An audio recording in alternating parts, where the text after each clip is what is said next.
O sistema endócrino é um sistema que é diferenciado porque ele produz secreções que são lançadas no sangue. Eu estava falando o seguinte, pessoal, nós temos um sistema, o endócrino, que está relacionado com a produção de hormônios. Na verdade, nós temos dois sistemas, temos o exócrino e o endócrino. O sistema exócrino você estuda na parte do tecido epitelial. Então, como histologia animal não está no programa do vestibular, a gente enfatiza o sistema endócrino dentro da fisiologia animal. Esse sim, pode cair a qualquer momento. Esse sistema endócrino, ele se diferencia do exócrino porque ele está relacionado com a produção de secreções que vão ser lançadas no sangue, por glândulas. As glândulas exócrinas, por sua vez, elas estão relacionadas diretamente com a produção de substâncias, secreções que serão lançadas para fora do corpo. Então, essas substâncias endócrinas que são produzidas por glândulas, como a hipófise, como a tireoide, como as paratireoides, como o pâncreas, como as suprarrenais e como as gônadas, produzem hormônios. Eu acredito esse ano que há bem possibilidade de você pegar questões que envolvam a glândula tireoide. Então, os hormônios T3, os hormônios T4 e a calcitonina são hormônios que deverão estar na prova do vestibular. Correlacione os nomes dos hormônios com os seus respectivos locais de síntese e função. Eu coloquei calcitonina, hormônio luteinizante, também conhecido como LH, o estrógeno, que é o estrogênio, a ocitocina, com X ou com C, e coloquei os glicocorticoides. Eu quero saber o local de síntese desses hormônios e a função desses hormônios, ok? Observe que tem aí tireoide. Tireoide é aquela glândula que se localiza na porção anterior da traqueia. Essa tireoide é uma glândula fundamental para a gente, porque ela viabiliza a produção de hormônios como T3 e T4, esse T3 e T4, respectivamente. T3, triiodotironina, T4, tetraiodotironina. Esse T3 e T4 participam diretamente do processo de controle metabólico, ou seja, ele está direcionado para as reações químicas que acontecem com a gente. Então, normalmente, quando esses hormônios não funcionam, os problemas são graves. Na infância, quando há carência na produção desse hormônio, T3 e T4, desses dois ou um dos dois, existe uma disfunção que a gente conhece como cretinismo, caracterizando um quadro clínico de resposta e diagnóstico conhecido como deficiência mental ou conhecido como cretinismo básico biológico. O sintoma, na verdade, que credencia o nome cretinismo biológico está relacionado com a demência, está relacionado com problemas relacionados com a sexualidade, tá? Então existe o retardo sexual, o retardo mental e também o retardo físico. Podendo ainda acontecer um sobrepeso, vamos dizer assim, obesidade na criança. Tal fato se deve ao hipotireoidismo, ou seja, pessoal, o sujeito deixa de produzir T3 ou deixa de produzir o quê? T4 ou ambos. No hipotireoidismo adulto, além disso, você vai ter problemas relacionados com pressão sanguínea, existe a chamada diminuição na pressão sanguínea, na frequência cardíaca, caracterizada pela bradicardia, tá? Além disso, problemas com fadiga, tá legal? Então, esses sintomas, eles estão relacionados com que tipo de glândula? Que tipo de disfunção?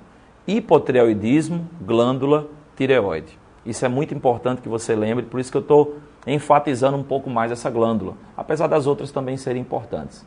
Agora, essa glândula é fundamental que você tenha cuidado. Um detalhe também importante é que existe um hormônio hipofisiário que estimula o funcionamento dessa glândula tireoide. E esse hormônio hipofisiário se chama TSH, conhecido também como hormônio tireotrófico, produzido na porção anterior da nossa hipófise. Glândula essa mestre, que se localiza na base do encéfalo da gente e é uma das principais glândulas que trabalham na distribuição de hormônios com as suas respectivas funções fisiológicas. O primeiro hormônio citado é um hormônio tireoidiano também. Esse hormônio tireoidiano que aí está sendo citado é a calcitonina. A calcitonina é tireoidiana, só que ela não está relacionada diretamente com processos metabólicos que eu acabei de falar. Na verdade, ela atua vamos dizer assim, no metabolismo generalizado. Ela atua nas reações químicas que envolvem a concentração de cálcio nos ossos. Por isso que está sendo colocado aqui para vocês que a tireoide produz a calcitonina, já estou dizendo aqui o númerozinho que deve ficar aqui, que atua no metabolismo de cálcio. Agora tenha cuidado que existe uma outra função hormonal muito parecida, que é a do paratormônio. O paratormônio é uma glândula que não é produzida pela tireoide, sim pelas paratireoides. E o paratormônio é praticamente antagônico a esse hormônio aí colocado. Por que eu estou colocando que é praticamente antagônico? Porque a calcitonina, ela viabiliza a concentração do cálcio nos ossos. Já o paratormônio, ele trabalha na concentração do cálcio no sangue. Eu quero enfatizar que é muito importante esse dado, devido ao fato de alterações que possam vir a acontecer com calcitonina ou então com esse hormônio conhecido como paratormônio, pode levar o sujeito a apresentar quadros clínicos de disfunção, que inclusive podem interferir em processos de formação de cálculo renal. Vamos só raciocinar. Se eu tiver, por exemplo, mais cálcio no sangue do que nos ossos, eu posso viabilizar uma formação de pedras lá no néfron renal. Para ser mais preciso, lá na região de formação capilar, na cápsula de Bowman, lá nos glomérulos de Malpighi.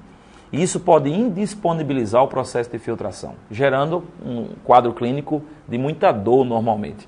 Eu não estou querendo dizer para você, vestibulando, que esse é o único motivador do cálculo renal, tá legal? Existem outros motivadores, inclusive relacionados com a disfunção do próprio aparelho renal, que a gente não vai entrar em méritos agora.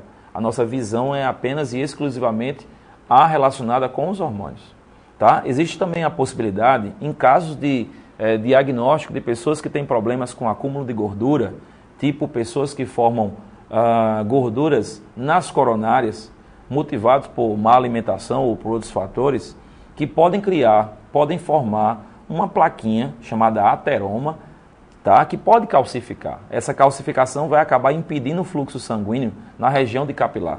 E você deve saber muito bem, vestibulando, que o fluxo capilar, nessa região muito importante que é a coronária, ela poderá inviabilizar a nutrição e a oxigenação do músculo cardíaco. Essa inviabilidade de condução de oxigênio e nutrientes pode levar à morte do tecido cardíaco, conhecido como necrose, né? A morte do tecido. E esse infarto no miocárdio, para ser mais direto, foi proporcionado pela aterosclerose, quer dizer, a formação de ateroma, placas de gordura, inclusive com concentração de cálcio. Aí você me diz, espera aí, quer dizer que eu posso ter problemas com a alimentação e, além disso, motivado por problemas hormonais, eu posso enfatizar um problema cardíaco? Pode. Esse é o lance, tá legal? Então, eu queria que você voltasse, se for possível, na situação que envolve a tireoide. Eu não quero que você esqueça, para finalizar mesmo, quais são os hormônios da tireoide. T3, T4 e calcitonina. Esses são os hormônios da tireoide. Qual é o hormônio que eu disse que trabalhava antagônico à calcitonina? Paratormônio. É tireoidiano? Não. É da onde? Das paratireoides. Organizou isso na sua cabeça? Pronto. É isso que eu quero. Tá legal?